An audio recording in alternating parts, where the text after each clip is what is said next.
Hello. Hello, and welcome back to Real Seekers. I'm your host, Dale, the Real Seeker.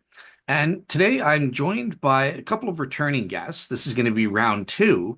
So I'm first of all joined right to my left, Dr. Lydia McGrew. Hey there, Lydia. How are you? Not too bad, Dale. Thanks for having me.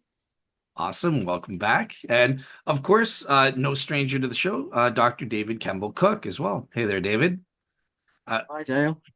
I would say how are you today? But I understand today's not really your best day. Um, You've gone through some surgery there, so thank you so much for coming on and going through this and doing the debate despite your pain. So It's yeah, not a so debate, it's a dialogue. a dialogue. Okay, okay, fair. I hate when people do that. Everyone does that, but I know, I know. it's the Sorry. same thing. No worries, no worries. But so yeah, we're kind of picking up today. It's going to be part two. So Lydia and David were on the show before, and they were doing a debate on the historical evidence for the resurrection. And on that, David KC mentioned that he wants to go over with Lydia in the first part of the show for the first 40 to 45 minutes, um, certain contradictions in the resurrection accounts that cause him to be skeptical. So, without further ado, I do want to turn it straight over for the first half of the show to David. David, get you can start off giving a 5 to 8 minute talk opening on what are the contradictions that you want to discuss with Lydia, and then I'll open it up to the informal dialogue. okay, all right. So I can share. Uh, I share? I'm sending a request to share. Okay, Yeah, there should be a share screen button at the bottom. Yeah, yep, but I just allowed it, it's so you should be got able to to do allow it. it. So right, here we are. So where's our PowerPoint? Um, I've got to close a window or two, haven't I? Let's see, what can I close? I've got too many windows open. I've got a little No worries, no worries. window. That one, I could close that one. That one. Right, I'll try. I've got that one open. I've got little one on base theorem open just in case. I'll close that one. Let's see if We'll there's one save there. that for round three for Yeah. sure. So yeah. All right, trying again. Um, we got okay. Here we are. PowerPoint. So inconsistencies, etc., in the New Testament. Can you guys see Yeah, that? it's Yes. popping up. Okay, so our general discussion was I we were talking about how I kind of lost my faith in Christianity, and one of the reasons for that was really giving up in the idea that the New Testament is reliable, and so I've drawn up this little list here just to help us today, and I sent it to Lydia and Dale beforehand, and you can see that some of them relate to the resurrection, but not all of them. And the first seven are kind of factual problems, if you like, inconsistencies between different gospel accounts, and or things that are just I find just incredible. And then eight and nine, the last 2 points, are really more general doctrinal points that I just worked so hard to try to make sense of the New Testament in terms of the salvation, what the message is, how Paul seems to contradict himself on salvation, and there's big contradiction between the gospel accounts, which shows salvation by works, for instance, in Matthew 25, the sheep and the goats, and faith alone, which of course is the traditional mainstream Christian doctrine, and then the whole narrative about eschatology. And I am persuaded now that Jesus really was, as Schweitzer said, a failed eschatological prophet, and and so many people also see that now, is that they both Jesus and Paul appeared to believe that the end was really coming in the lifetime of that generation, his hearers or Paul's readers,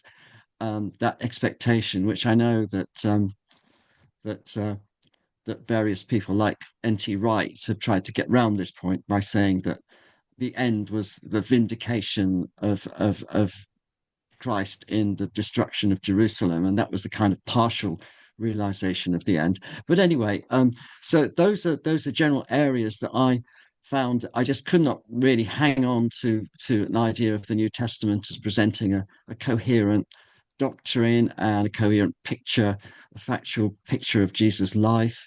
But Lydia said that she'd prefer to concentrate on the factual points today. So that's points 1 to 7, and some of them relate to the resurrection, as I said. So, and I think Lydia would want to give answers now. Lydia said that she's not an inerrantist in the Bible, but she does believe in, I think, coherency. Obviously, Lydia, you can speak for yourself, and that there's ways to harmonize apparent contradictions or things that are incredible. Uh, the resurrection of the saints in Matthew 27 and the earthquake and the darkness at noon is only in Matthew, and I think that was just inserted there into Mark's narrative, which Mark and Matthew and Luke appear to use, where it says in Mark that the veil of the temple was rent in twain, and I think Matthew just added in some stuff there. um, the birth narratives. There's just no way that you can fit a flight to Egypt into Luke's narrative. That would be a 2 year gap. If Luke had known about it, he would have put it in. And also, Matthew has them going from Egypt, going straight back to Nazareth, and being told specifically not to go to Jerusalem, whereas Luke has them returning from Bethlehem to Jerusalem for purification. Sorry, after Mary's purification, and then home. You can see there on the screen number 3.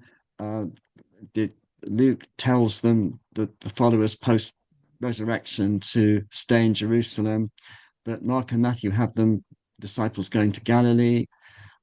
There's a disagreement about the day of the Passover, which I think is very clear, and obviously it's a contradiction there that the synoptics have Friday and John has Saturday, the high day.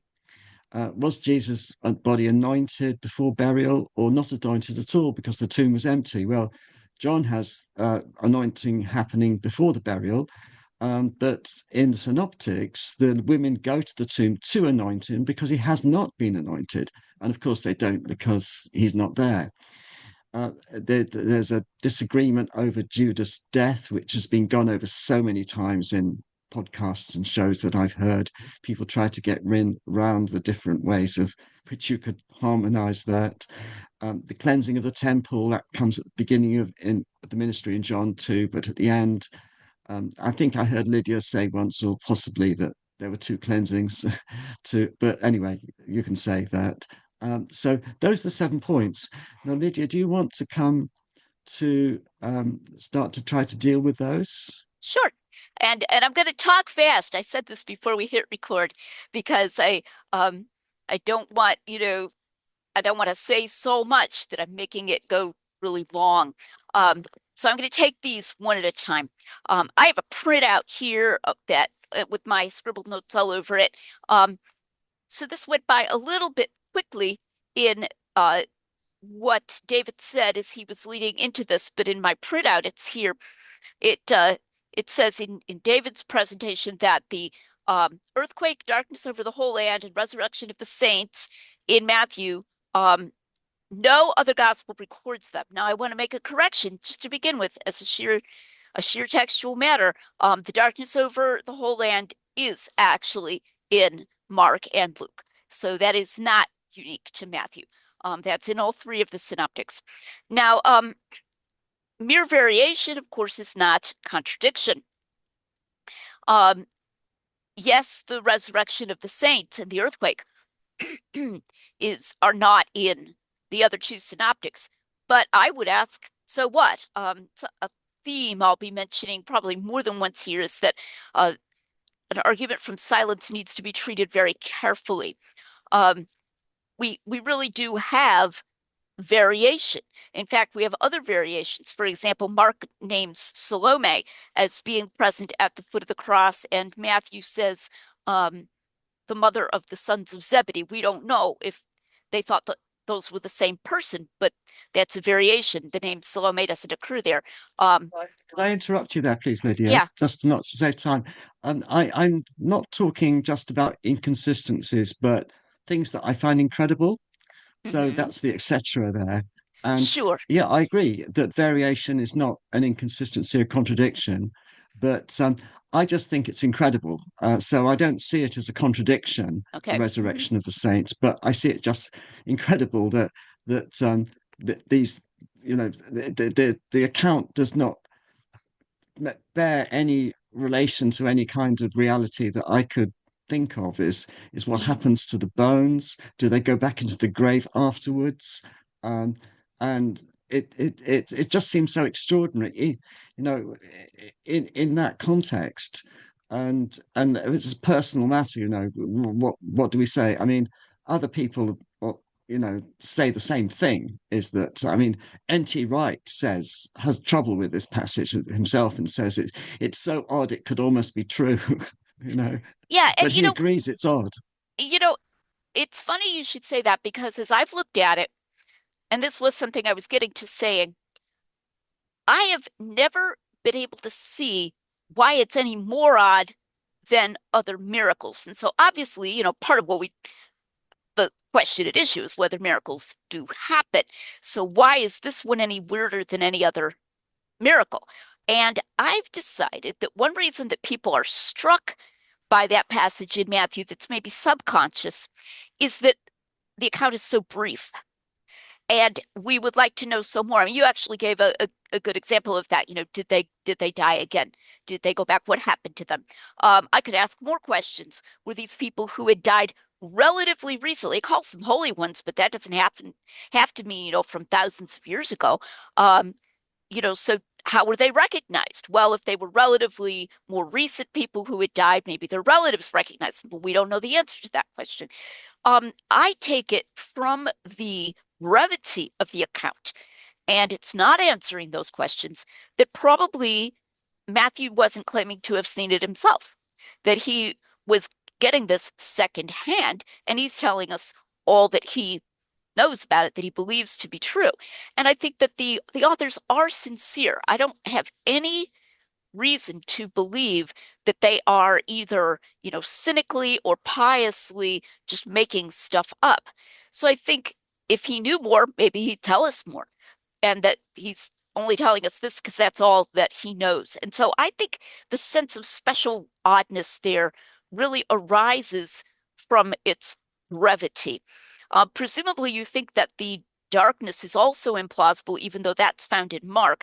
So I do want to emphasize that we do want to get away from the idea that, Mark is relatively sober and, Matthew, it goes all off half-cocked and brings up all this bizarre stuff.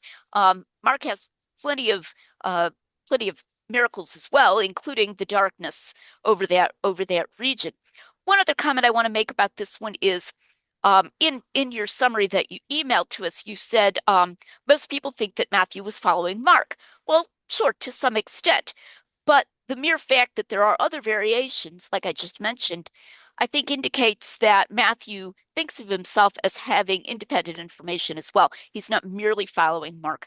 So something I often emphasize is that dependence is not an all or nothing thing. Even in a given account, you can be partially using another account, but you can also be partially believing you have additional information also. And so Matthew following Mark doesn't have to mean that anything found in Matthew but not in Mark is just made up. That's, again, part of what's at issue. All right, then I want to move on to the birth narratives. I've got a whole series on the virgin birth and the birth narratives on my YouTube channel. I think it is possible that we have here one, and it's funny, people often think there's like so many inconsistencies in the birth narrative. I think there's really only one, and that is that I think when you read Luke, I think it's 239, if I have the reference correct, where after she's purified, he says they went they went back to Nazareth. And I think it is a natural way to read that, and probably plausibly what Luke believed, that they went more or less right away back to Nazareth. If that's what Luke believed, and if that's what he meant to convey there, that would be an error arising from the fact that he didn't hear about the subsequent events, the flight into Egypt. Um, when you think about it, that's a pretty small yield for all of the claimed contradictions that we have. I think what really happened was, as you suggested, that the events in Matthew happened somewhat later. Um, and if you say that's a toddler narrative, yeah. So, so what? Now, again, we've got an argument from silence. If it had happened, surely someone would have told Luke about it. One thing we need to realize is that people sometimes disagree about what should be prudently left out when they tell a story. Let's say, for the sake of concreteness, that Luke is getting his infancy stories from Mary, who I think did live on after Jesus died, and that Matthew is getting his from James, Jesus' brother. Again, that's just for concreteness. I think Joseph was dead by the time of Jesus' ministry, so he could have gotten it from another family member. Let's suppose that James had heard about all this other stuff, about the flight to Egypt and the wise men and stuff. He tells Matthew about it. But let's say that Mary, in her own mind, is thinking of the Herodian dynasty, still being powerful. Um, one of them killed James, the son of Zebedee, we're told in the book of Acts.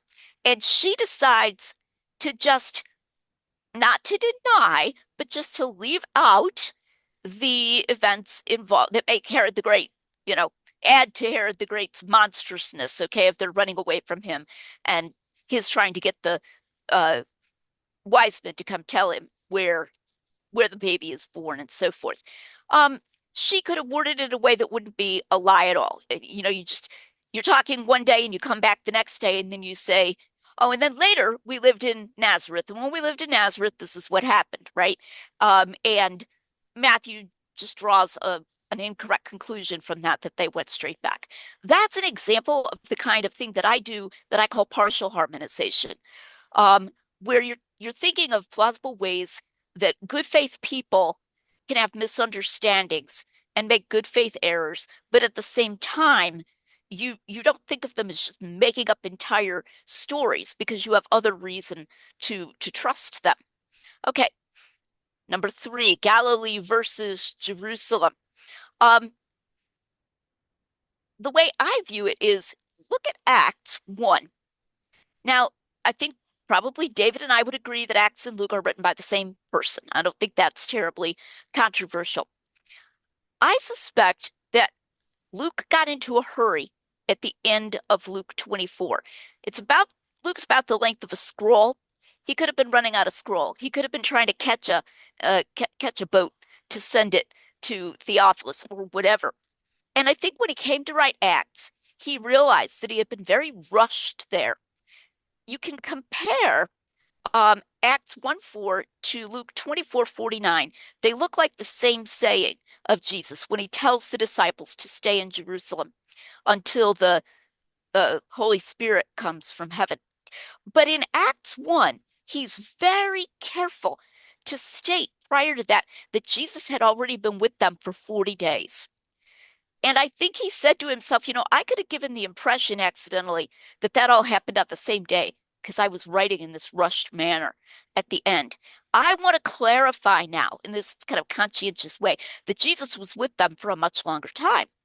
Now, whether or not Luke had specifically heard about their, meeting Jesus sometimes in Galilee and that it was specifically in Galilee, the fact remains that 40 days is plenty of time for them to have the appearances in John, as it's told, one on Easter Sunday, one a week later.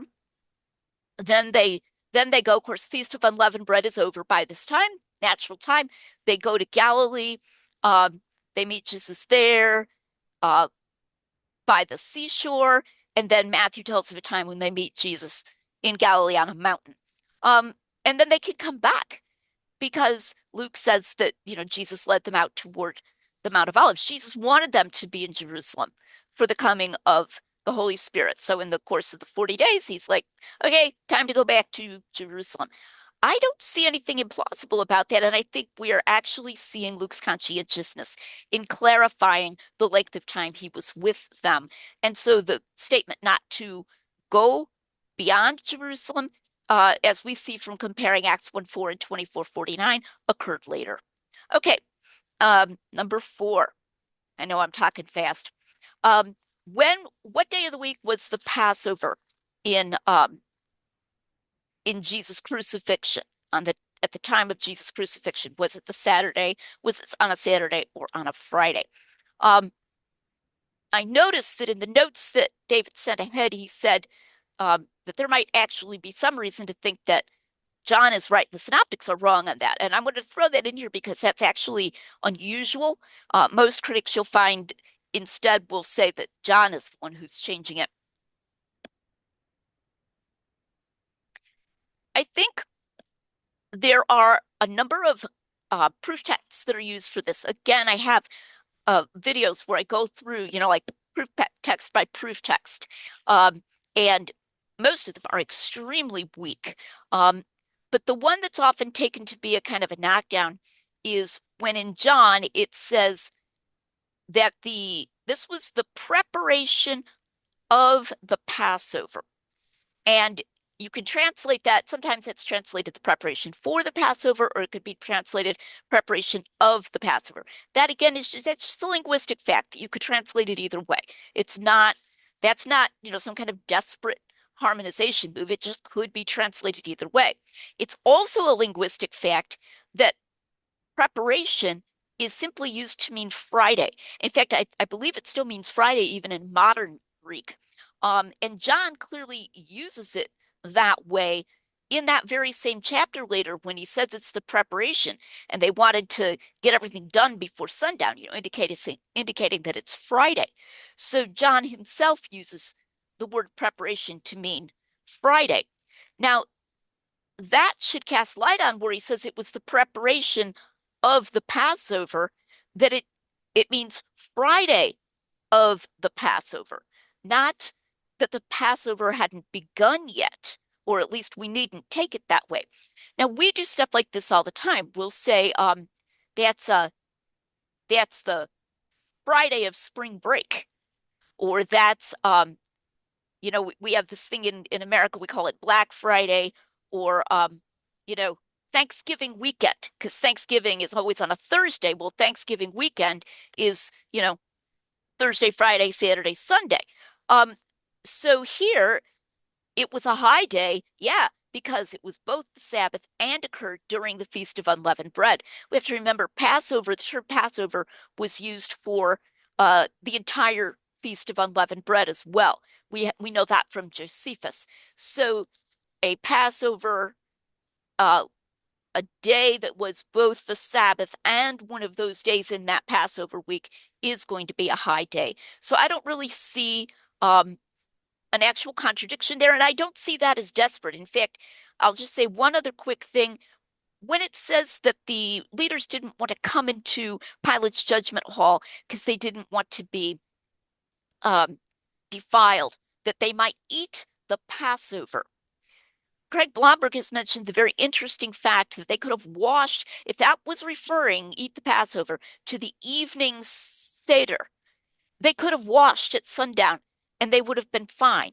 So it's actually a better interpretation of that they were thinking of a meal that needed to be eaten during that day, and that this is in the morning, and so they don't want to be defiled because they couldn't take care of that ceremonially before a meal that they wanted to eat during the day. And there was, in fact, a morning sacrifice meal, that a meal offering that was offered during the day on that day after that first Seder of the Passover. So that actually makes a better interpretation of that verse in John, that this was actually Nisan 15, not Nisan 14. So, which fits beautifully with the synoptics. Okay, that was number So four. Number sorry, five. just to summarize, Lydia, you're saying Yes, that John is actually saying that the Passover was on the Friday, the day Jesus was crucified. Is that what you're saying? That was the Passover day. You're saying that John well, agrees with the synoptics. yeah, that it began, would have begun the night before. Of course, you have that meal after sundown. Right. I think he completely agrees with the synoptics. Yeah. And I think Uh-huh. that's actually a better interpretation of John, Mhm. even on independent grounds. Okay, number five, anointed after death or not. Now this one really had my eyebrows going up, because the way it's worded, the synoptics say that Jesus' body was not anointed with spices before burial. And when this came in on email, I said, "What?" And I went and I looked up the references, and they're all references in the synoptics to the women preparing spices and coming with spices on the Sunday morning. Um, and of course, John talks about Nicodemus and Joseph of Arimathea. They've got this huge weight of spices that they're uh, burying with him the night, right there. They're hurrying to do it before the darkness falls, before sundown, but they do it right at the outset. I must confess that I have trouble seeing how this amounts to the synoptic saying that his body was not anointed. It seems to be indicating that the women wouldn't have done it if if they knew that Joseph of Arimathea and Nicodemus had already done it. Now, that just seems even psychologically questionable to me. It would be like you describe a funeral and you talk about, you know, uh, Bill, he's a friend of the deceased. He brings these huge, wreaths of flowers and he puts them on the casket and so forth, on the day of the funeral. And then a couple days later, you say that, you know, Mary and Joanna, who are friends of the deceased, they come to lay their little bouquets on on the grave.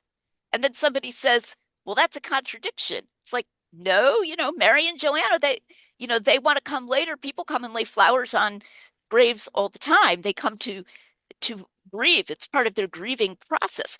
The women, I believe, wanted to do something on their own, something of their own, um, as part of Jesus' burial, and they hadn't had an opportunity because everything had to be done so quickly with the coming of the of sundown had to be done before sundown. And Luke even mentions that. He said that, and the women went and they rested on on the Sabbath according to the commandment.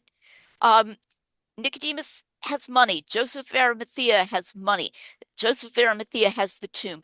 These men are able, probably, they had servants who were able to bring in these, huge amounts of spices and bury it. But the women want to give their own tribute. I don't see a contradiction there, like even on the face of it at all. All right. Lydia, is it So you're okay if saying I that ask? Jesus' body was anointed twice, are you? Well, they didn't get the chance to do so because he had already risen from the dead, but they were coming with that intention, Right. even So if they, they yeah. knew So they would. what, even if they knew what, the men had done, they wanted to do something themselves, like bringing your own flowers to the Yeah. to the Okay. grave. So the intention was to do it twice. Well, Yes. to do it a Second second time. time because Yeah. they hadn't Yes. participated in Yes. the first time. They weren't Mhm. involved. That was the other guys who did that. I'm sorry, Dale, did I hear you ask something? Yeah, just very quickly because I don't want to take time away from you guys, but I am interested in this question because I was just doing a show on this related to the Shroud of Turin. But so in my research, Jewish customs, there was a preliminary anointing at the cross, and then there was the later anointing later on, which included spices. So myrrh and aloes apparently were never put on the bodies; these were a tribute fire. So number one, I wanted to ask Lydia, have you ever heard of something like that? And then the second part is, because related to this, people will say there's a contradiction between the syndon in the synoptic gospels versus the linen strips or orthonion that Gospel of John mentions. So how do you reconcile those? So yeah, so, sorry to add a follow-up question, but yeah, what's your take on those? I had not researched that alleged contradiction, but I could certainly imagine you wrapping a body in more than one way. You could put one cloth over the person and then wrap strips around as well. I mean, I don't see a I don't see an issue with that. I was not aware of the idea of its being common to do a second anointing. And I'm not actually even claiming that, but I could see, even if it was not common, that the swiftness with which things had to be done because of the coming of the Sabbath at sundown could definitely have presented a psychological feeling of need on the part of the women to come bringing their own spices later. So even if it was not a common thing to do it twice, and I wasn't aware of that claim. Okay, number six, Judas death. This is such a favorite. So one kind of radical suggestion I want to make. This isn't necessarily my preferred suggestion. Okay, but I'm going to throw it in there for what it's worth.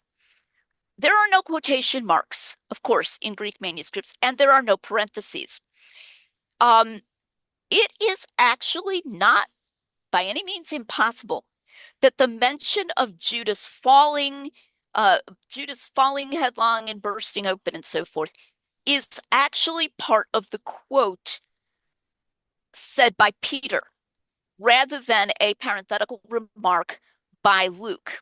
Now, it's probably a parenthetical remark by Luke. It's called the field of blood to this day, but there are no parentheses in the original manuscripts. So, Peter, I mean, he's not even claiming to speak with, the inspiration of the Holy Ghost at this point. He's a guy standing up, giving them a speech before they're going to choose a replacement for Judas. And it's possible that he had heard something that was not quite accurate, because obviously he wouldn't have been personally present when Judas died. Nobody's claiming that. About what happened to Judas falling and bursting open, and then that Luke is just accurately reporting what Peter said. So that's a possibility.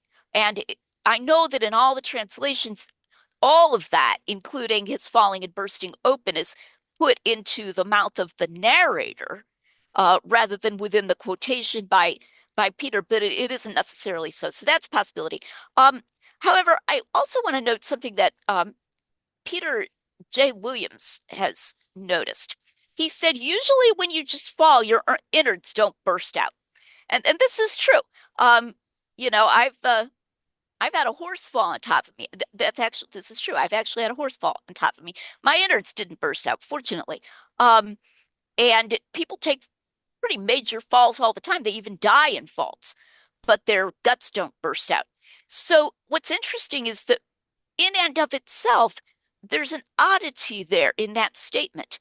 And it need not even be taken to mean that that is why he died, because he fell and his innards burst out. What was it? Some great, huge height, so he fell and went splat, or what? Well, the very standard harmonization here, which skeptics are always rolling their eyes about, but which would actually help to explain that weird detail about his guts bursting out, is that was the body that fell. So if he hung himself and there was some passage of time and then, the rope phrase, rah, rah, rah, it goes back and forth and it falls. And you've got this corpse that's getting a little bit ripe, it could burst open. So that harmonization, which is taken to be desperate, actually fits rather well with the oddity of what Peter says. So I just want to throw that in there. All right. And finally, 7, the cleansing of the temple. Of course, I've recorded a lot of things about this. Um, Jesus' cleansing of the temple was a protest against what he saw as wrong activities, what he saw as an abuse, a religious abuse of the temple. When people see something as wrong, an injustice, or an abuse, and they engage in a symbolic protest, whether that's, walking with signs, uh, standing outside of a government building chanting slogans, or whatever it might be, praying in front of an abortion clinic and so forth. If the abuse doesn't end, or if the abuse, what they see as an abuse, is repeated, they will often engage in that symbolic protest again. It's very natural to human nature. It happens all the time. And so I think that it's therefore not at all antecedently implausible that Jesus would have done this a second time. Now, one reason that this is derided is because these things are seen as uncannily similar. And I think that's a mistake when you just read the text. For example, even the dialogue between Jesus and the leaders is different. In John 2, they say, show us a sign of uh, your right to do this. And he says, destroy this temple, and in 3 days I will raise it up. Well, that doesn't happen in the synoptics, or at least it isn't mentioned. So there's no like boom, boom, boom, boom, boom, um, blow by blow. It was done exactly this way in such a way that couldn't at all possibly be done exactly that way again. The similarities are general in nature. And again, as I often say, I've stood in front of the same abortion clinic quietly, peacefully, holding a sign. The sign was actually the same sign. I don't mean it was token identical, but it was type identical. It had the same words on it, same little, logo on it, and so forth of the organization I was with. But once was in November and once was in February, if I recall correctly. And, people came by and they would sometimes yell insults or whatever that happened on more than one occasion. So Can this I, isn't even like, oh, brother, how could something that similar happen twice? It's not really similar to that degree of detail. can I Okay, ask just a go for it. quick follow-up? Sorry, Yeah, sorry. no, Uh, I'm done.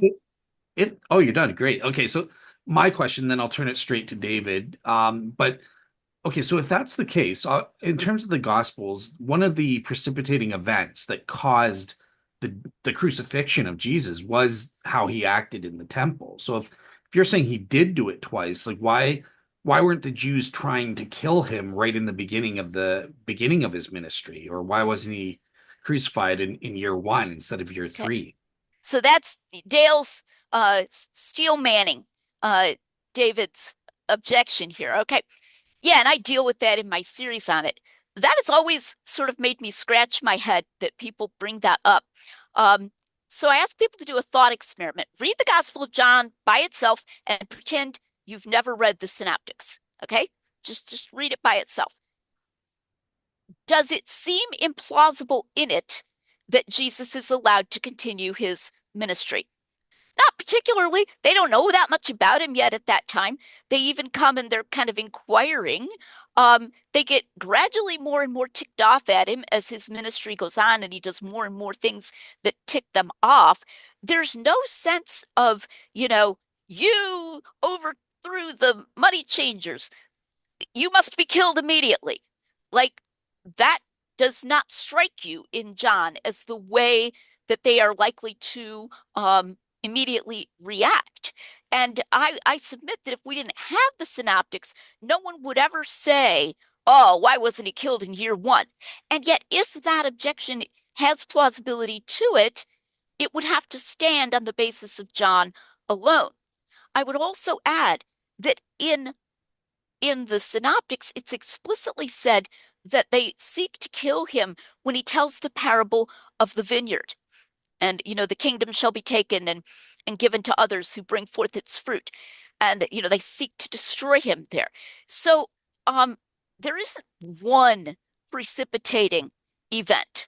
There are multiple events, multiple things that he does. John also mentions their alarm due to the triumphal entry because they're afraid that Rome is going to come down on them because of his being ostensibly a messianic figure.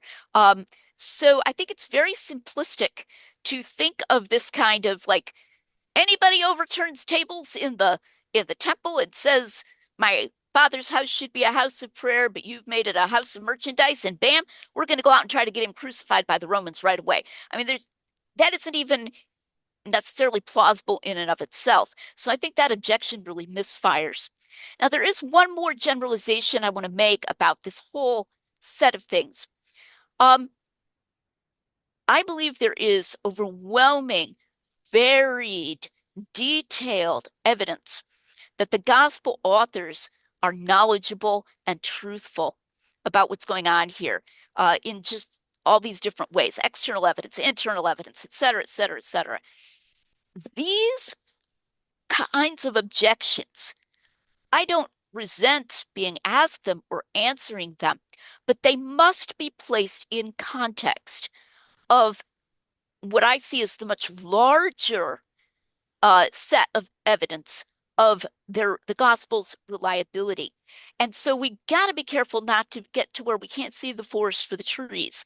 And I'll often tell people this: look at the big picture of evidence for the gospel's reliability, and then think of these objections or alleged contradictions within that context, not just like you've got this line of objections going out into infinity, they disappear over the horizon, and you're here with a giant whack-a-mole hammer, and each one comes up whack, next one comes up whack, next one comes, and oh my gosh, I'm never going to be done because the line goes over the horizon. That's not how evidence works. Evidence has to be seen as much as we can as a whole, in a holistic way. And so, I'm happy to do these, but I would also want to place that within the context of what I see as the evidence for gospel reliability. Gotcha. Yeah, David, over to you for the next 10 minutes, I guess 10 minutes, and then we'll take a break. That'll be the halfway mark. So yeah, maybe give your top three or so rebuttals to get Lydia on. Okay, well, right, well. Thanks, Lydia. Yes, you've done a good job there. I think it's a personal thing, isn't it? Everyone has to. There's a threshold of credibility for everyone who considers these things and thinks about them.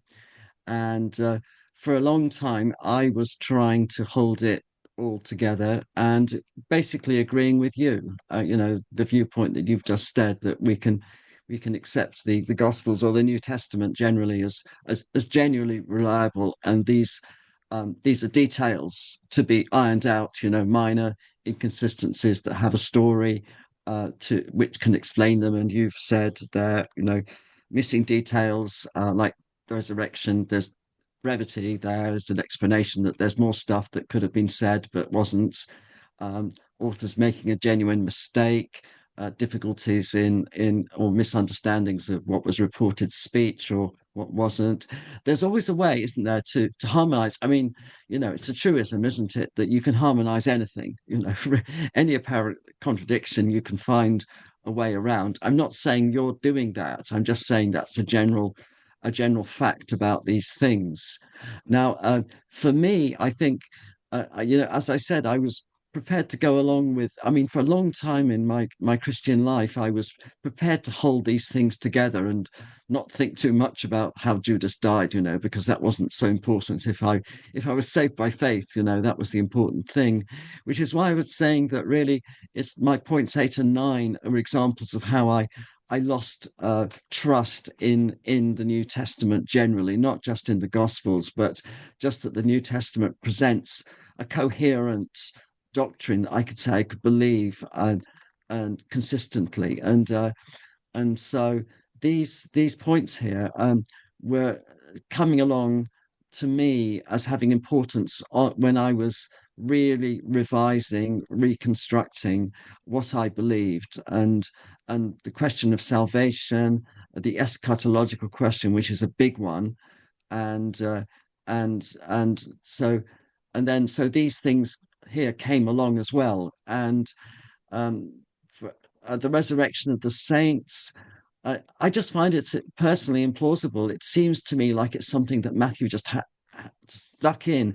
But I say that because I believe that he stuck in the flight to Egypt as well, as something that he does. He puts in stuff not because he's trying to write a biography, but because he's trying to make some kind of theological point, that he's trying to refer back to prophecy. I mean, he does that explicitly, of course. He links the flight to Egypt to "Out of Egypt I called my son" in Hosea, so that it might be said. So I see Matthew as putting in stuff that's fictional, basically. So that's how I see the resurrection of the saints, as putting in an item of fiction, just something apocalyptic, to say that, okay, the end is coming, the kingdom is coming here, and that's the whole environment here that he's operating in is the eschatological environment when it comes to the passion. Yeah, I think the post resurrection, yeah, as you say, this could be harmonized. The Passover, I'm not sure about, because the website I consulted for days of the Passover in around that time found that around Thursday, Friday, Saturday, there's only one date, and that's AD 33 when it's a Saturday. But then the website could be wrong. That's timeanddate.com. Well, And actually, it's there. I want to address that just real quickly. Brent Petrie has said a lot about this, and I think he's right. When the month of Nisan began depended on the physical sighting of the new moon. Okay, so Petrie says that we really should not be using modern astronomical knowledge of like objectively when the new moon was to try to pick what year Jesus was crucified. Because if it was cloudy, okay, and they didn't see the new moon till, the Mm, next night or something like that, that could, okay. throw the whole thing off by a day in one direction or another. So I believe he even says something about um, depending on how harsh the winter was, because they had to send out the information to the diaspora about when Passover was going to be. So you definitely, I think we should just like give up on that whole project actually of trying to tie it in with. So I don't doubt that your website was right, but I just don't think that's going to be very helpful because they were doing naked eye astronomy. Okay, well, yeah, maybe so. But then it's you're saying that the Passover in John was on a Friday as well. But then it's odd that the meal on Thursday night in John is not the Seder. It's not described as the Seder. Likewise on the anointing. Wait a minute. So there's a difference between it isn't and it isn't described as. I think John knew the synoptics, and he gives indication after indication that he thinks he's talking about the same meal. All that again, what you have here is that he doesn't say that it happened on the day when the Passover lambs were killed, which it says in the synoptics. That doesn't mean that he says that it wasn't on No, that no, but day. I mean, So it's a personal thing, Lydia. But I'm saying it's striking to me that John does not describe it as the Passover meal, whereas in the synoptics it is. Likewise, in not point five, the it is the John um in the synoptics, the women come to the tomb as described with spices to anoint him. But in John, it just says Mary Magdalene comes to the tomb, it doesn't mention the spices. So obviously you can say, well, she could have brought spices and there could have been other women. I just think it's striking that spices are not mentioned because in John's narrative, the spicing, if you like, has already been done. So you could say, okay, it was intention to spice, it's just John admits that. But those two omissions there in John, I think are interesting. But again, it's a personal thing. Everyone must decide for themselves what they accept as credible and what they don't. Judas' death, yes, maybe. Cleansing of the temple, maybe it happened several times. That's possible. Um, as I was saying, my points 8 and 9 are more, those are the kind of things that really were the shaking of the foundations for me, and I started to lose trust, and I could see that they began to accept that each author in the New Testament is writing their own narrative and sometimes putting in stuff to construct their narrative, which is I see Matthew doing, and yeah, the birth story it was a big one for me because just breaking down that wall in accepting the Gospels as reliable, because I just cannot see uh, nobody telling Luke about the flight to Egypt. That's a big thing. That would have been 2 years in someone's life.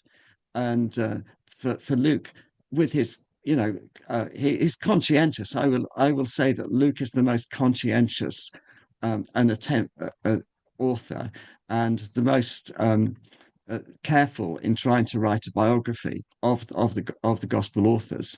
And for him not to mention a flight to Egypt is just incredible. He would have been told about it if it had been happened. But that's just me. That's what I see. And you say maybe not. Maybe nobody told him.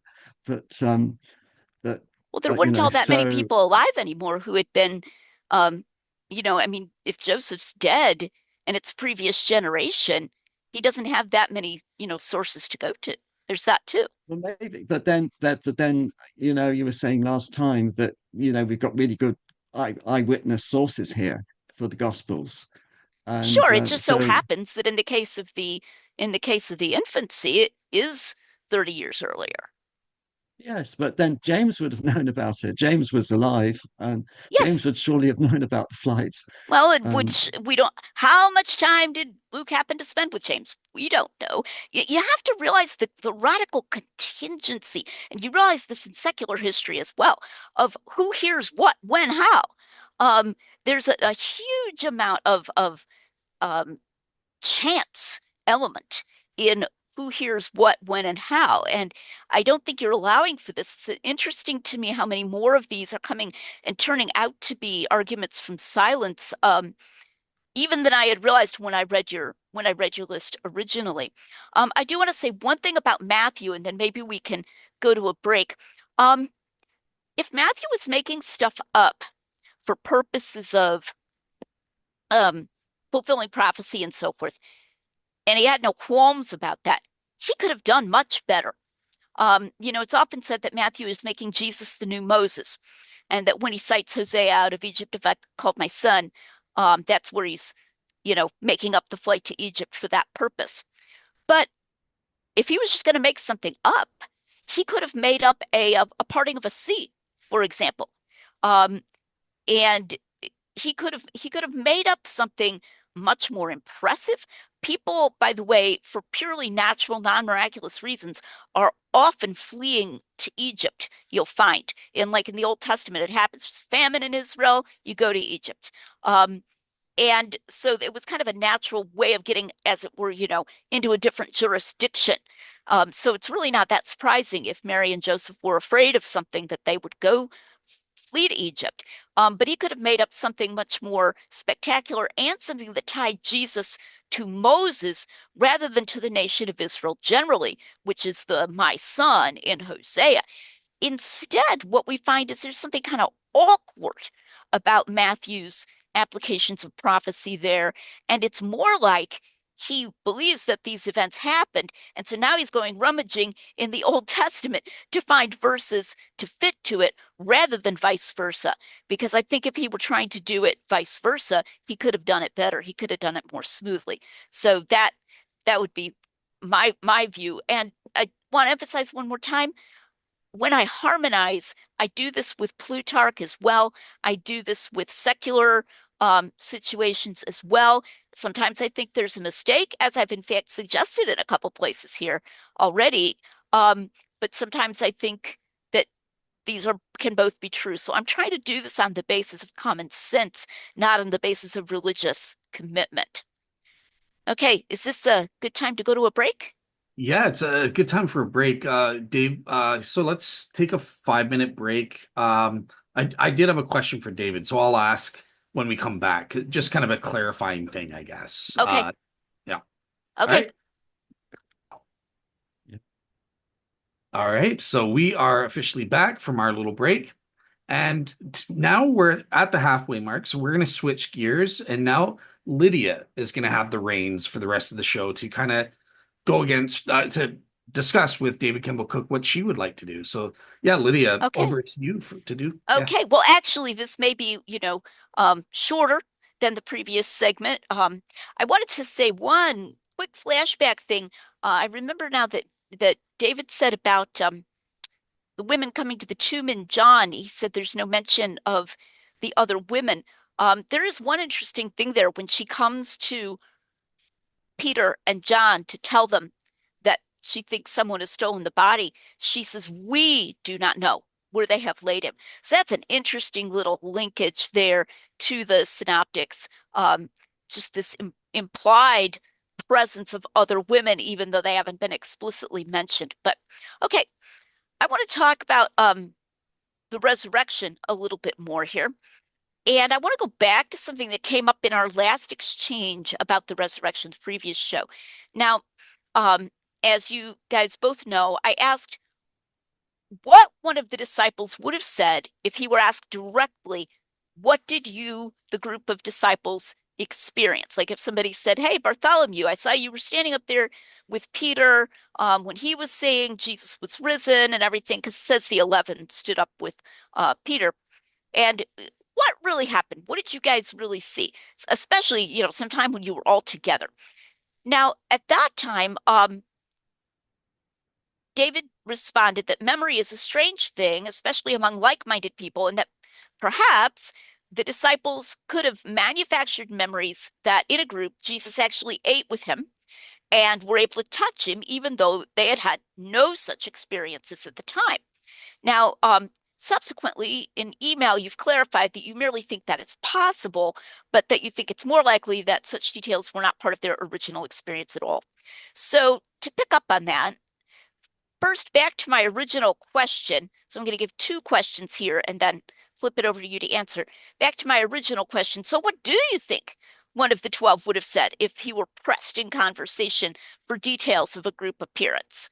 Um, would he have admitted to such a question? Or, yeah, we only saw Jesus briefly. We didn't have any chance to touch him and verify that he was really there. Secondly, what difference would it make to your position if it were the case that the gospel resurrection narratives reflect accurately what these alleged witnesses were saying merely 6 weeks to 2 months after Jesus' crucifixion? So those two linked questions. Go ahead. Okay, well, I don't know the answer to the first. Okay. We we don't have evidence of what the disciples actually said afterwards. We don't know. I mean, the we have, Peter's speech, according to Acts, don't we? And that's just about it. And so I don't know what they might have said. They might have said we saw the Lord, uh, and he appeared to us. Uh, the, the Gospels, as we know, were written decades later, and we don't know. We really don't know how much of those narratives were fiction, either added by the authors or to make an apologetic point, or just in the stories that they were passed down to, because stories can just grow up, myths can grow up very, very quickly, and in decades, they could have done. So I don't know what a disciple might have said.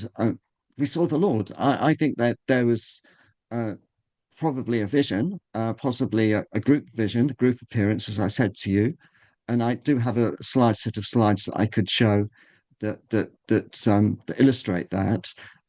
But so the eating and touching, I say no. I don't think that would have been there. I don't think that would have been mentioned, and I don't think, uh, on a balance of probabilities, that they would have said we saw him eat, we touched him, because I think it's more likely that those were added later.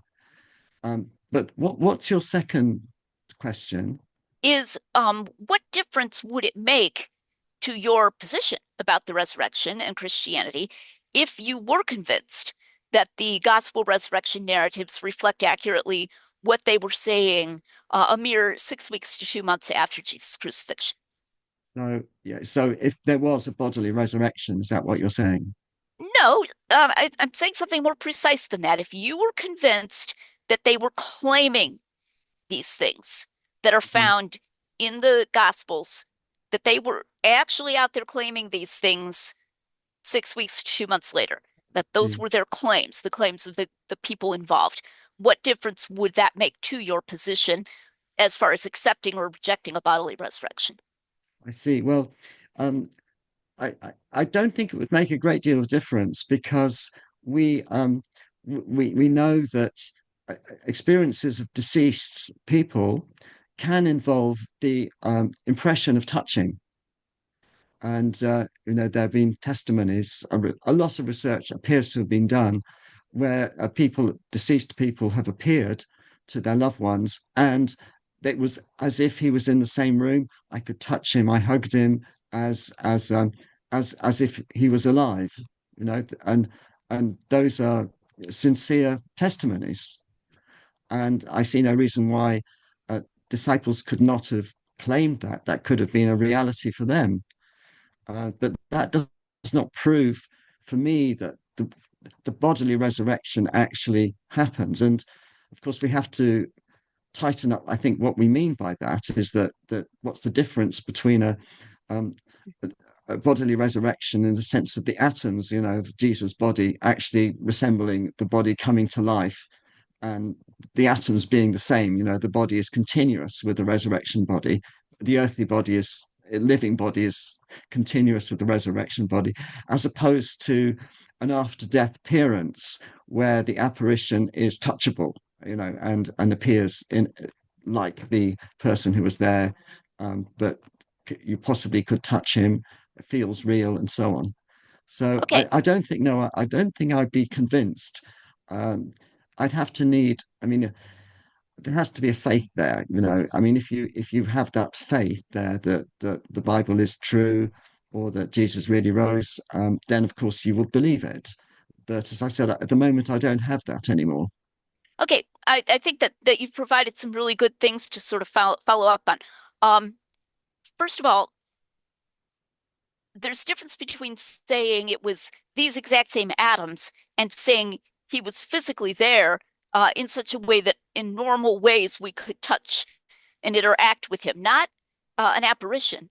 But so, I mean, I think God probably had to create some new atoms at least. I mean, at least some degree um, of breakdown would have occurred in that 48 hours when your body is without oxygen, your cells begin to break down right away.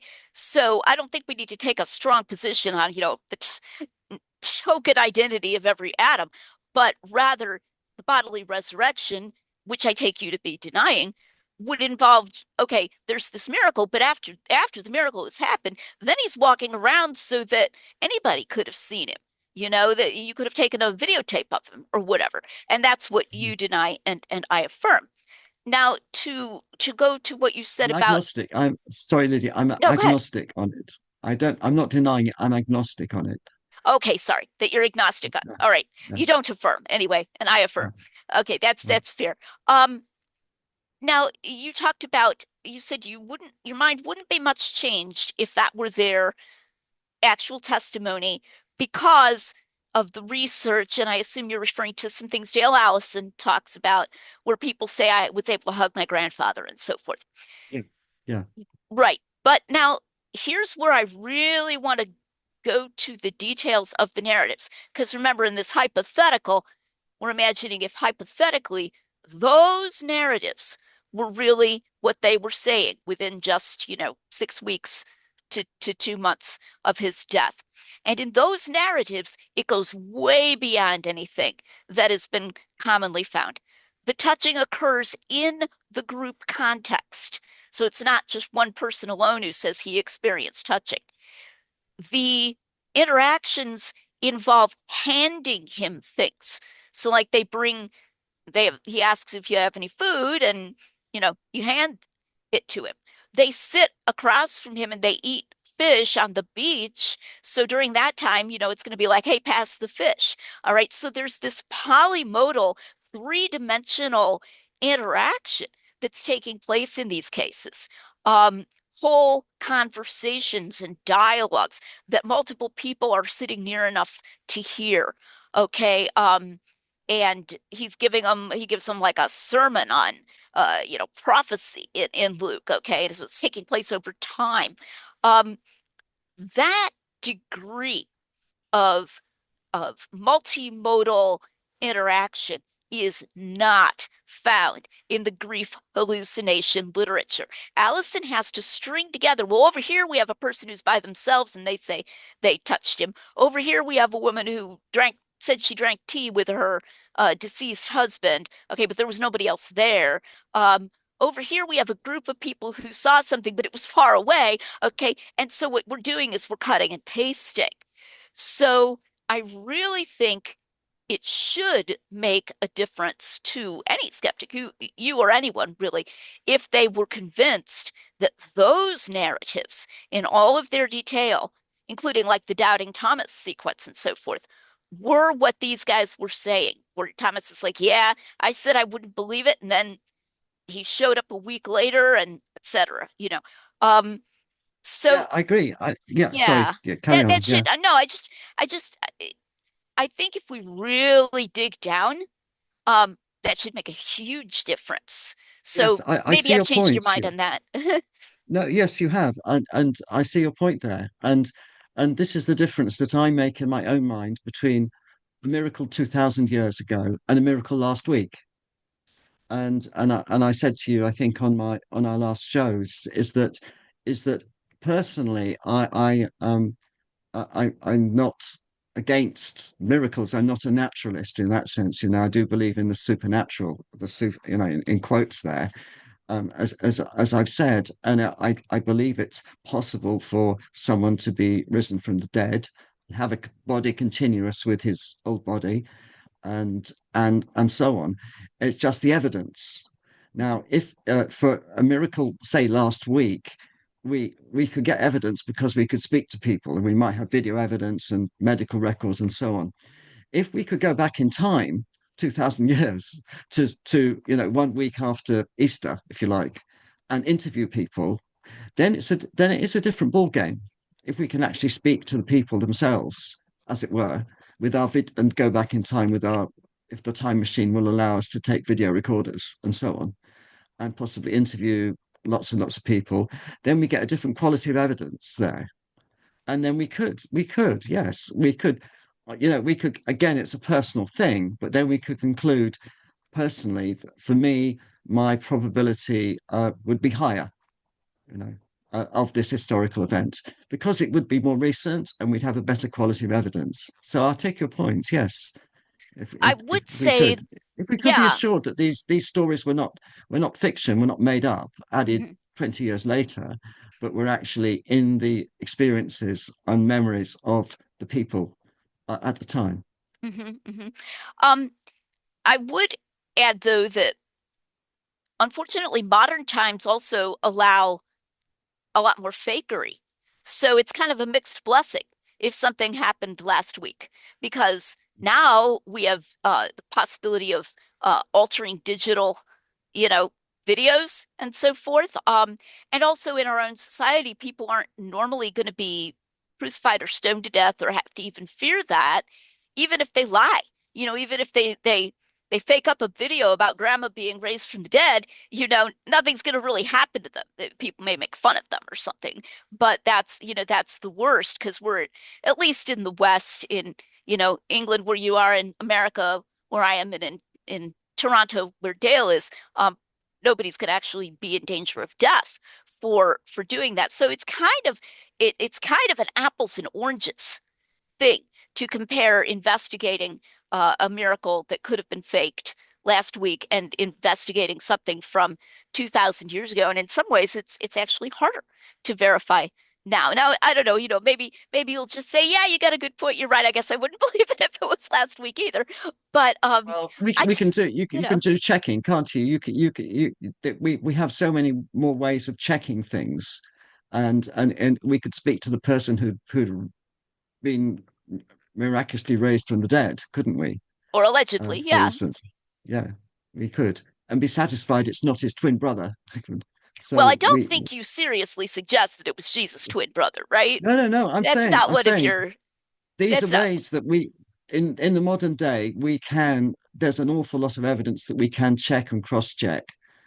We can get medical records. There's almost no limit to the amount of checking that we could do. to satisfy ourselves. I think what we have to realize is that Christianity is a historical religion. And so just because we can imagine more evidence that we could have, that doesn't mean that the evidence that we do have is insufficient. So I'll sometimes say, yeah, my husband could buy me flowers again, right? I could have even more evidence that he loves me, but that doesn't mean that the evidence I already have isn't enough. And so similarly here, of course, you've got a good point about our being able to do other things sort of actively, like we can go and we can interrogate the situation, you might say, if it's happening in our own day.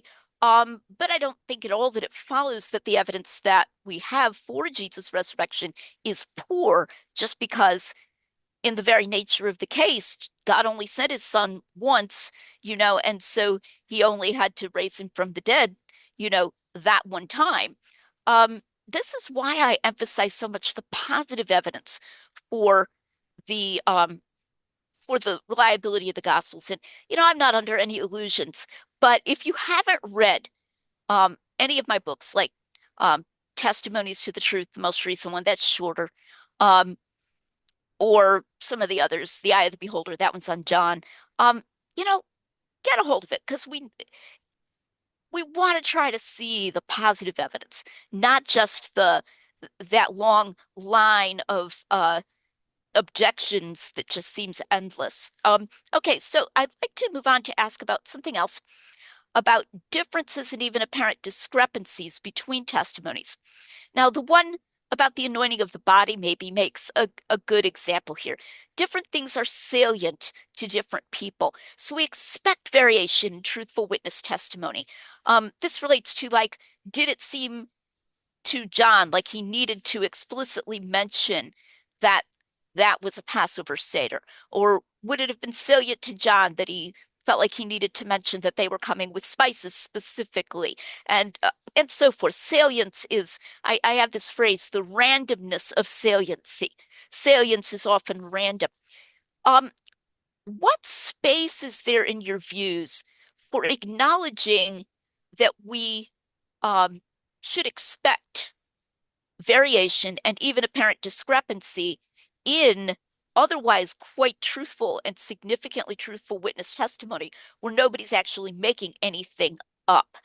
Do you are you looking for a complete absence of apparent discrepancies, or wouldn't that simply make it look more like they're dependent on one another? So could you maybe agree that some degree of apparent discrepancy is in a sense helpful as showing some degree of independence? Well, I think we need to clarify what we're talking about here when we speak about independence of Hmm. witness testimony. Hmm. And we have the model here of, the usual scenario of the accident or car accident and or the murder or something where the witnesses are then separated afterwards and their accounts are collated together where they don't have time to talk, between themselves. There's no chance of collusion. And then we speak about the testimonies being independent. But we don't have that in this case. We've got records that were written decades later. We don't know who the witnesses were who contributed to each account. And we don't know how the accounts were made up, whether it was from what people said happened or stories that grew up afterwards. As I said last time, is that the Gospels have in my view, a mixture of fiction and truth, and we don't know which is which. So differences in different accounts don't don't correspond to differences between independent witnesses. As I said, we don't know who the witnesses are. We've got Paul, but then as an eyewitness, but he did not witness the bodily resurrection, so his testimony is irrelevant to this question. And we could talk about independence of sources, which is different, but then um, are the sources independent of each other? Well, we know that they're not. At least we think that Luke and Matthew knew Mark, and there's apparently evidence. I mean, some scholars believe now that John knew Mark as well, and if John was written later, then he would likely have seen all the Gospels before I he wrote agree with that, his. by the way. Yeah, and I think you said, Lydia, that you believe in the traditional authorship, which means that you think that the author of Matthew was Matthew the Mhm. disciple, and the author of John was John, the son of Zebedee. So those two would have been around together for lots of, for a long time. So their sources were, if you take that view, then their gospels are not independent of each other. They were written in full knowledge of each other. So differences does not imply independence. You've got to be a lot closer to the situation, as you have with the situation of the car crash, or the crime, where you actually have got witnesses who are there and then separated straight away, where there's no chance of collusion. We can see, in these accounts, collusion is possible everywhere. Okay, wow. This tells me I picked a great question. Okay, the response you just gave, this is good because this is bringing us to a really important, crucial issue. You are taking the position that independence is an all or nothing thing. And so, like witness separation, there's your gold Mm. standard, right? Where the police say, don't let them talk to each other, put them in different cars, and so forth. Um, but that is not the only way that independence can happen. In fact, when you think about it, the discrepancies that are so often referred to indicate some kind of independence, if only independence of, on the critics' view, imagination or invention. The critics would say, uh, yeah, some of the gospel authors decided to make this happen. Jesus dies on when the Passover lambs are slain, and other authors make him die the day after the Passover lambs are slain. Well, I mean, if they're colluding, they could have made that come out the same. Like, why contradict each other if you're colluding? You might as well agree with each other if you're colluding. But apparently, those on the critics' view are different because they just decided to kind of go their own way in their fictional imaginations. But we can also get partial factual independence. This happens to my husband and me all the time. We'll remember something, and we were both there, and maybe we've even talked about it. So, we've been married for all the years in between, and then we'll both sit down to tell somebody the story. The story will come up, and we'll start telling them the story. And we'll find that we remember different things, occasionally even contradictory things, um, but sometimes just complementary things that are not in contradiction. And one of us will say, "Oh, really? Gee, I didn't remember that happened." I get, okay, I suppose you're right. And we're not independent in that witness separated sense at all. But yet, if you drew a line from me back to the events, you'd have a line between me and the actual events. And if you drew like a causal line, you'd have a line back between Tim and the events. So we have independent access to the events. We're both trying to tell the truth, and we don't remember it exactly the same way. Now that's partial independence without witness separation. Without begging the question about whether the Gospels are fictional. Remember, I don't grant that any of them is deliberately, knowingly fictional. I think if there are any errors, they're uh, innocent errors, they're good faith errors. So without begging that question, we can't say that we don't know that the Gospels are giving us that kind of partial independence. And again, I think the anointing is a really good example of something that really looks very much like what you get when two people, whether they know one another or not, both have access to the truth. What struck John was all these, fancy, heavy spices that Nicodemus and Joseph of Arimathea are bringing in. He claims to have been present. He says he who saw it bears record. That's what struck him. But when the women told their story And it came down to us through the synoptic authors, Mark, Luke. Luke only mentions, he's the only one who mentions Joanna, by the way. Mark's the only one who mentions Salome, so they have different names of the women. The fact that the women were coming intending to bring some spices of their own is what was salient and came down to us through those sources. That looks very much to me like real witness testimony variation for which full separation is not necessary. Yes, well, if we knew that John, the son of Zebedee, was the author of the Gospel of John, and this was his testimony, then that would be a thing. Yes, it Well, would. look, you don't have to know it absolutely. Evidence works two ways. We know from the text that the author claims to have been a witness. I mean, even if we don't know his name, he says he saw the blood and water coming out of Jesus' side. So we know he claims to have been there. And if his gospel has things that remind us of what witness testimony is like, that tends to confirm his claim based on that resemblance.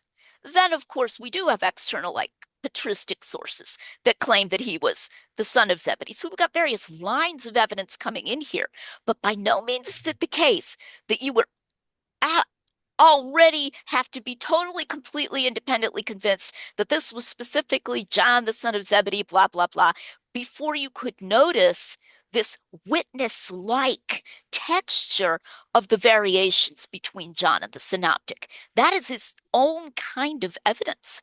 And that's the kind of thing I try to bring out. So I think sometimes when you and others who are questioning these things focus on these differences, they're not realizing that these differences and even what they would sometimes say are apparent discrepancies, like about the death of Judas, for example, um, give us some evidence that this stuff is coming down to us from different people who are trying to give the truth about what they're saying. Um, and they're not just trying to make it agree with what somebody else is saying. And so even if they had access to what somebody else is saying, they're willing to give us their own version. I think this is true of some of the chronological apparent discrepancies between Matthew and Mark. You didn't happen to bring any of those up here. But for example, the fig tree. I think Matthew may have forgotten that they came back the next day and saw the fig tree withered, and that Jesus' little discourse on faith took place the next day. That's the kind of thing you could easily forget. Um, and so I think Mark's chronology there about the withering of the fig tree may be right, and Matthew's may be wrong. Boy, that reminds me of the kind of thing that happens in my life all the time.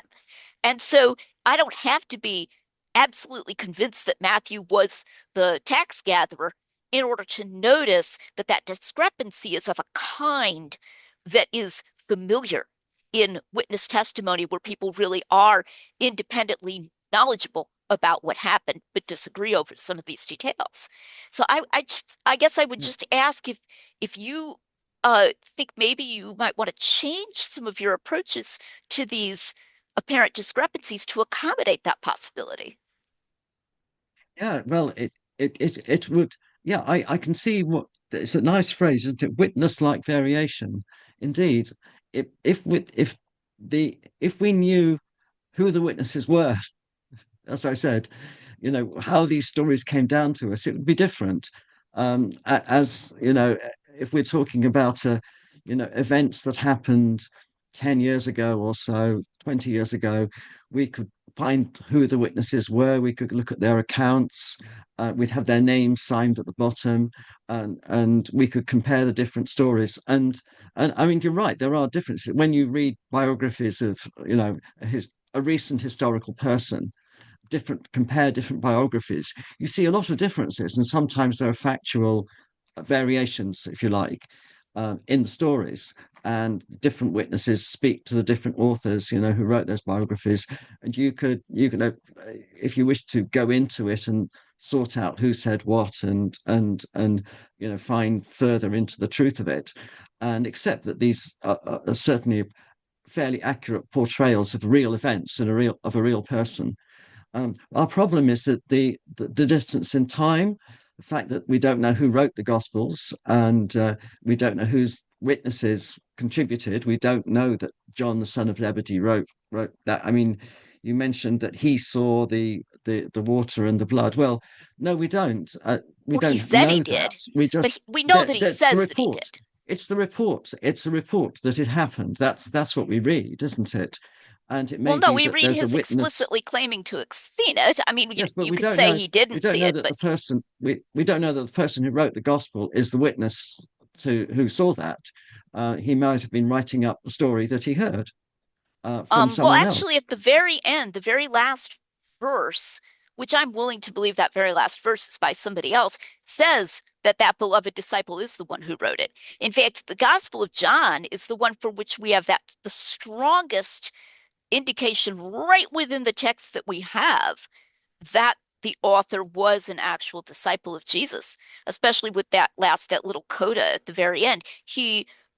This is the disciple who wrote these things. It actually says, I Yes, think well, it's 21:24. he's claiming that, and we don't know who he was. Well, right, but I mean that's like part of the text, like as far as we know, that's always been part of the text. So it's pretty interesting internal indication that whoever he was this guy who was known as the disciple whom Jesus loved. Um, and not just incorporating a testimony, you know, where the whole thing is written by someone different. In fact, Richard Bauckham has a real interesting discussion of the word for right. This is the disciple who wrote these things. And he's like, sorry, at the most, that could mean you dictated to your a scribe, but that doesn't mean that you stand like a generation behind it. You personally have to be responsible for the content, and that's at least what's being claimed. So again, you can say it's wrong, but it's what the text is claiming for itself, I would say in that case. Yes, and if you say that it was written, 60 years after the events, quite possibly by someone quite different from the original eyewitness. We don't know. I mean, I agree that's what the text says, but as you said, it could be wrong. I mean, it could be claiming an authenticity that is not there or is not warranted. And we don't David, know at this distance what elements of these gospels were added by authors for their own purposes. Well, we don't know that any were. I will accept. I will accept that there's elements of witness testimony that some of these stories clearly go back to Jesus. In all the Gospels. But do we know, how much is fiction, how much was added in, and how no, much is true? We David, don't can know I? that any of it is fiction. Go ahead, Dale. Yeah, I just wanted to ask a follow-up because I am fascinated with this because, you mentioned kind of modern ways of evaluating testimony. And, J. Warner Wallace, a famous police detective who applies modern detective skills, the Reed technique or whatever it is. Actually, that doesn't apply to text, but he applies modern detective skills to assessing the Gospels. So, and he says, yes, there are indicators that this is authentic eyewitness testimony. But I'm just wondering on your end, is there anything qualifying under modern detective work that to you indicates it's not authentic eyewitness testimony? Do you have any like positive reasons to say this isn't an eyewitness in any way, or? Well, no, Dale. I mean, it's as I said, I'm agnostic. I'm open to this. In particular, the bodily resurrection. But as I said, at this distance in time, all we have are these anonymous documents. The four Gospels. I know Paul is not anonymous, but then that's not a bodily resurrection. And these documents claiming a bodily resurrection, and I don't see how we could, at that distance, without the ability to cross question, know who the witnesses were, no signed statements or anything like that, of course. How can we uh, convincingly convince ourselves unless we have some uh, uh, uh, prior condition of faith that we want to believe? And of course, that's what I had, and that's what many Christians did have, is that you really want to believe this. You believe the Bible's reliable, and that's the sort of base position that you come from. and I'm sure that's Lydia's position as well, that's if you like your prior, is that Whoa, you believe this no, stuff. You stop. do, you do. Absolutely not. Wait just a minute. Okay. Somebody asked me the other day if I was an evidentialist, and I said, I'm probably the most rampaging evidentialist you've ever had on your show. Um, it's one thing to say that in my autobiography, I have been a Christian all my life. That's true. But it's another thing to say that the reason that I think what I think is because of that because I have faith and because this is my base position and a pri absolutely that is not the case.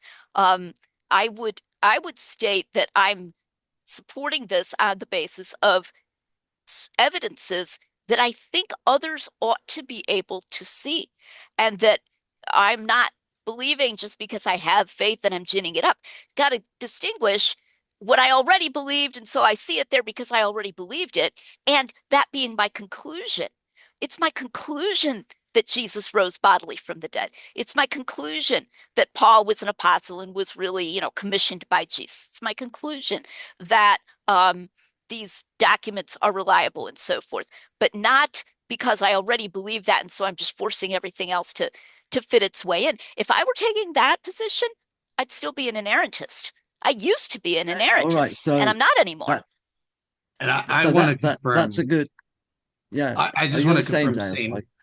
Yeah. I'll just say ditto for me. And if Mm. you want proof, I was on Tony Costa at Lydia, we're mutual friends, Yeah, Dr. Tony Costa's podcast 2 days ago. And he knew me when I was in your shoes. I was a skeptic and I was raising all these questions and he was helping me, on my journey to faith. So yeah, check that out. I was in your shoes. I was a skeptic. So it's based on the evidence. I'm making a Okay, rational well, inference.